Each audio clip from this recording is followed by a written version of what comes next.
I just want to start by thanking all of you for what you do to help propel our economy here in Maryland and to help grow jobs. We've been fortunate in the state to have weathered a very bad economic storm, better than many other parts of the country. And that is in large part due to the entrepreneurial spirit and the go-get-em attitude that so many business leaders in our state have. We've continued to have a dynamic economy, and I want to thank you for what you've done to help grow our economy. Not as fast as we like, obviously, but faster than other parts of the country. So I salute you. I also want to salute the elected leadership here in the state of Maryland, Governor O'Malley, the leaders of the General Assembly, Mike Miller, Mike Bush, and the Republican leadership as well. And I know Kumar Barve's here, and to the other members of the Maryland General Assembly, thank you, because you do need a partnership and an information sharing relationship between the folks who are on the ground helping the economy go and those who are making public policy in the state of Maryland. And I still miss my colleagues here in the state of Maryland. I had the privilege of serving as the vice chairman of the Budget and Tax Committee. And I have to say, comparing the Maryland state budget process to the federal budget process, Maryland comes out ahead just in terms of the discipline of the process. Obviously, we're talking about very different systems, but I do salute them for preserving the AAA bond rating at a period of time where we see other states floundering when it comes to their budgets. Now, when I was in Annapolis, and I think it's probably still the case, and certainly in Congress, we open every day with a prayer. We often have a visiting minister or rabbi or other religious leader come give the prayer, and it wasn't that long ago that we had someone come up to the podium and began to give the prayer out loud, and very quickly it was quiet. And a number of us approached the minister afterwards and said, why did you do that? Why did you start the prayer and shut up? Surely you were praying for us, the 435 members of Congress. And the minister shook his head and said, no. I took one look at the 435 members of Congress and decided I better pray for the American people.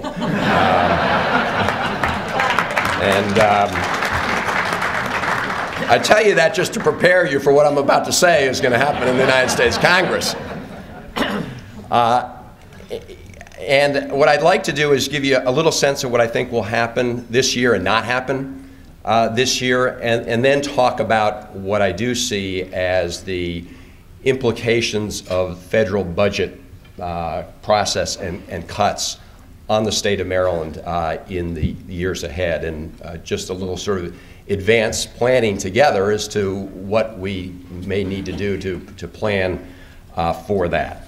But let me just begin with this year, and for better or for worse, and I think for worse, because I think this country confronts many challenges that will require some congressional action, especially with respect to the long-term budget deficit.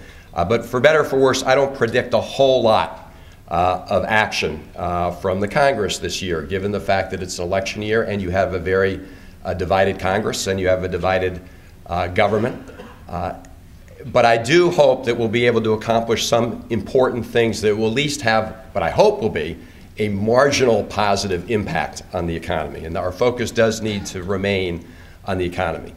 So the first order of business needs to be to extend the payroll tax cut beyond the end of February for the remaining 10 months of the year. That may not sound like a whole lot, $1,000 more per working American, but that's $1,000 more in the pockets of 160 million Americans, many who have had to try and pay down their debts, and a little more disposable income in their pockets will help the economy at the margins, because it means more people with more disposable income who can go out and buy more goods and services.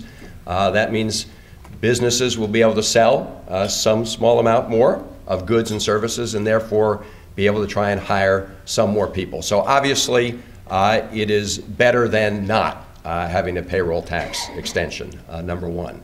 Number two, we want to extend unemployment compensation through the end of the year.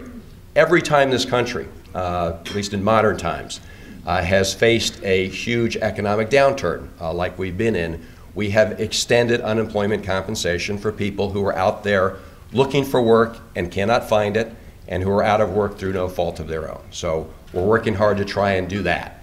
The final piece of that three-part package has to do with what we call the doc fix. For those of you who work in the medical field or close to doctors, you know this is very important. This has to do with how the federal government reimburses doctors who provide medical services to Medicare patients. And there are obviously millions and millions of people on Medicare, and if we don't fix the reimbursement formula, and frankly we should have a permanent fix, but if we don't at least extend it to the end of the year, doctors would see a 24% cut in their reimbursement for Medicare, which would obviously have an impact on their ability to see Medicare patients. So it's very important that we get that extension done. Senator Cardin and I are both members of the conference committee. I hope the conference committee will get to work sooner rather than later. A lot of us have been hoping that it would get up and running now. It's going to be a little harder than people think because we have to make some decisions first on how much of this cost of this package will be offset, and if so, by how we're going to do it. And the total cost of the package is about $150 billion, $100 billion of that being the payroll tax cut. So there are a number of issues related to that need to be worked out. Other items on the agenda that I think we've just absolutely got to deal with. One is the Federal Surface Transportation Bill. The current authority for the Surface Transportation Bill expires at the end of March. We've got to extend it. I would like to see a 5 or 6 year extension. I think most people realize that would be best. But at the very least, we should do a 2-year extension. There's a bill in the United States Senate to extend it for 2 years in order to fund just a continuation of the existing program levels that would require us to come up with $12 billion. And so that has so far eluded the Congress to come up with the $12 billion.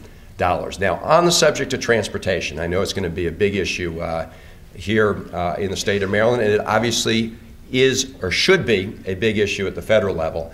I firmly believe that we have to have a major national infrastructure investment program. And I think the President was absolutely right when he came before the Congress last September and called for essentially a $50 billion national effort across the board.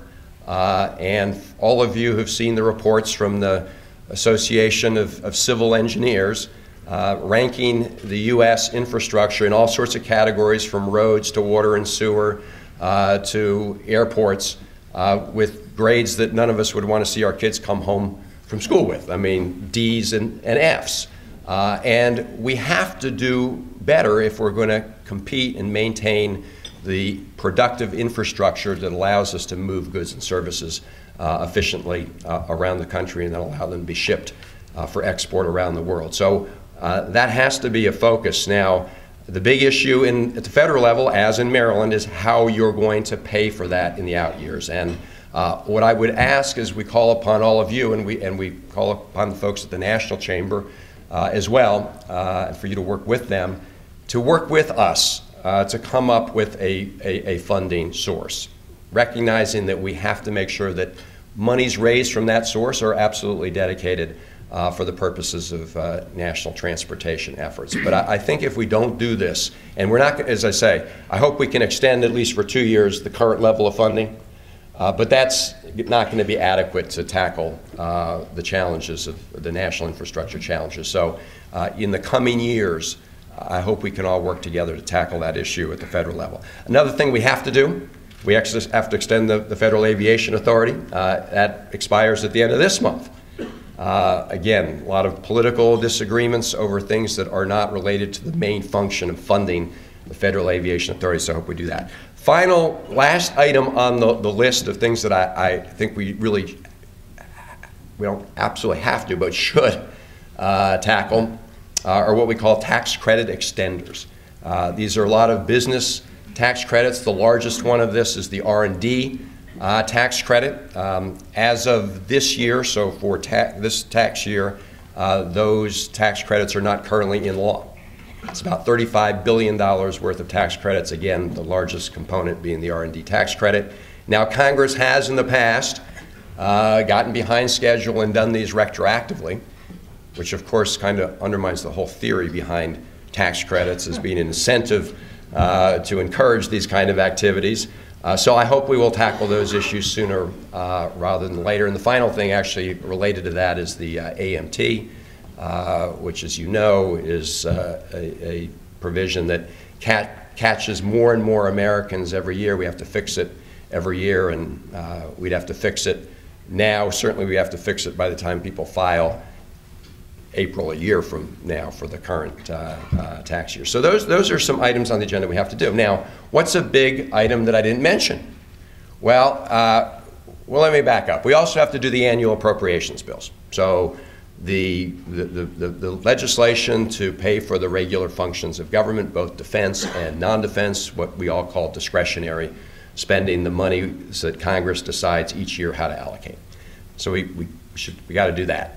We should do that by October 1st. We often get behind, but that's the beginning of the next fiscal year.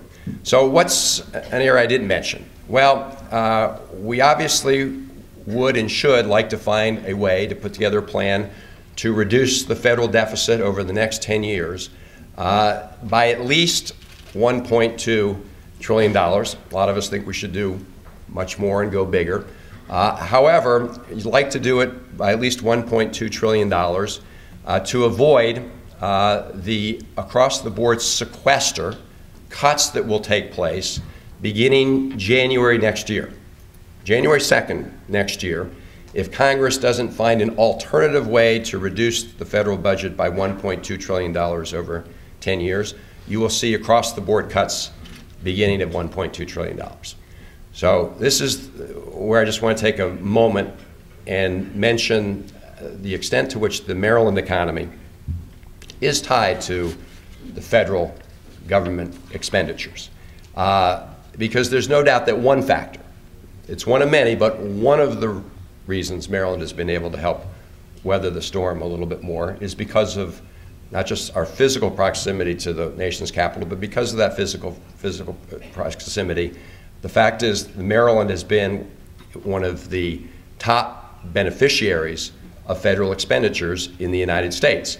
In the area of procurement, in every national ranking, Maryland ranks in the top 4 in terms of per capita spending the government procurement for goods and services. And that's a lot of money into Maryland's economy. Obviously, because of our proximity, we have a lot of federal employees who live in Maryland, disproportionately compared to the rest of the country.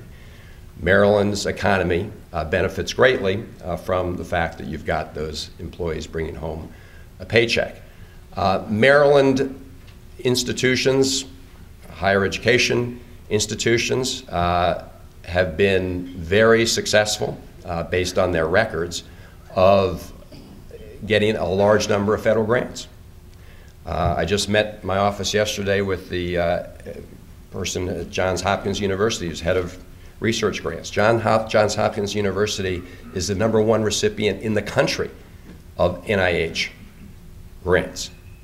So the Maryland economy, and just go look, there was a study done by the Maryland Office of Planning not long ago, but indicates that back in 2010, federal expenditures amounted to $15,000 per person in Maryland, 57% more per person than the national average, and that federal expenditures comprised 34% of total personal income in Maryland. Now that's adding up all sources, right? So that adds up people's Social Security benefits, what they're getting from Medicare, and in those kind of categories, obviously on a per capita basis, Maryland's about the same as other states, right? I mean, people get their Social Security, get their Medicare, but in the categories of federal employees and in the category of federal expenditures on goods and services, and even in the category of grants on a per capita basis,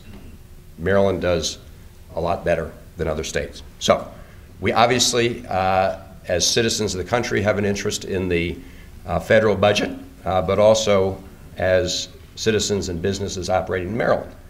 People have an interest in the federal budget, and we need to make sure that we deal with that. Now, I don't know how much time I have, but I'm going to just try and lay out where the risks are. As part of the Budget Control Act, which we passed last August, there were two pieces. The first piece set caps on federal discretionary spending over the next 10 years, that over that 10-year period amounted to about $800 billion in reductions off the Congressional Budget Office baseline. In other words, what they assumed would be federal expenditures accounting for inflation and other growth in the budget. By the 10th year, that represents about a 9% cut from what the baseline would otherwise have predicted in those programs. So it set those caps which will begin to take place. Now, that doesn't mean, obviously, that every federal agency will be cut by that amount. That process is still left to the annual appropriations process. For example, despite the fact that we saw a reduction in overall federal spending this past year, NIH got a little increase. Food and Drug Administration, also in Maryland, got a little increase. Defense Department actually got an increase. But the reality is that over the next 10 years, if those spending caps remain in place, you will see in the overall budget, discretionary budget, those declines. That will take the federal discretionary budget to the lowest level as a percent of the economy, as a percent of GDP, since it was in the Eisenhower administration. Now, that is all, I think, manageable from a federal government perspective, and the idea is to try and make sure we continue to be able to do essential functions of the federal government, both in defense and non-defense. But the second part of the Budget Control Act had this sequester provision, and what that said is that if Congress is not able, through the normal process or through this super committee that was established, to reduce the budget deficit over the next 10 years by an additional $1.2 trillion, then you're going to have this automatic cuts beginning to take place, as I said, January of next year. And that would lay on an additional $1 trillion in cuts by further lowering the spending caps. Now again, the appropriators would have to decide on an annual basis how to allocate that, except in the first year. The first year you could just see some across-the-board cuts. But that level of cuts would reduce a lot of these federal agencies by 15–16% compared to their current levels. And that would really have an impact on their ability to operate, on their ability to purchase goods and services, and frankly, they'd have to at least furlough probably a significant number of federal employees in order to meet some of those targets in some of these agencies, especially those agencies where a huge part of their budget was federal employees as opposed to grants and that kind of thing. So I would just suggest that we all, focus on this. I think what we all want from our federal government is a government that can provide quality goods and services to tax payers. And I don't think anybody thinks it's a good idea, well, very few people think it's a good idea to take this $1.2 trillion out of discretionary spending. Really what we need to do, and this is where I will close, we need to come together and deal with the budget deficit in a balanced way. And what I mean by that is look at some of the models that bipartisan commissions have come up with. You have Simpson-Bowles, you have Rivlin Domenici, you have the Gang of Six in the Senate. All of them have established frameworks for how you would reduce the federal budget deficit by over $4 trillion in the case of those different commissions. And they do it through a mix of cuts in discretionary spending. In fact, most of them recommend about the amount of discretionary spending cuts that we already did, not including the sequester. So we've kind of already made the discretionary spending cuts that those bipartisan commissions proposed. But the other way they achieve their budget savings is through revenue And I would just give you one fact. All the 2001, 2003 tax cuts expire at the end of this year by law. So there's going to be a big question of how much you continue it. But it's about $4 trillion over 10 years. In other words, if Congress went away and didn't come back until this time next year and all those tax cuts expired, $4 trillion more would come into the federal treasury compared to what comes under current policy, just to give you an order of magnitude. And most of those bipartisan commissions suggested that we allow about $2 trillion of that $4 trillion to come into the federal treasury, that we do some tax reform and get about half of that revenue into the treasury. And of course, the other way they recommended is to make some changes to some of the mandatory expended programs, not discretionary, but things like Medicare, Medicaid, and Social Security reform. And the reality is there are stupid ways to do those reforms, but there are some ways that we can do reform in those areas that we're going to have to do to deal with rising healthcare costs and the rising number of baby boomers who are going to be retiring and putting pressure on those systems. And if we do budget deficit reduction in a smart way, through some dealing with revenue, through tax reform, and we deal with some reforms in some of these other programs, then you don't have to gut the regular functions of the federal government, basic research and NIH. You don't have to gut your federal transportation spending. You don't have to gut important investments in innovation and research. And you know, federal government investments in basic research from DARPA to NIH have helped fuel great discoveries that have gone on to led to very important products that have gone on to save lives and help fuel the economy. So I hope, my parting message is we look forward to you working with us to try and deal with this federal budget deficit, a very real issue, in a rational way and in a way that doesn't undermine the ability of the federal government to provide essential services to all citizens wherever they live, but one that would clearly, under the current course, have a disproportionate impact on the people and the economy of the state of Maryland. So thank you very much for all that you do, and hope we can work together to make sure this country continues to prosper and grow in the future. God bless all of you.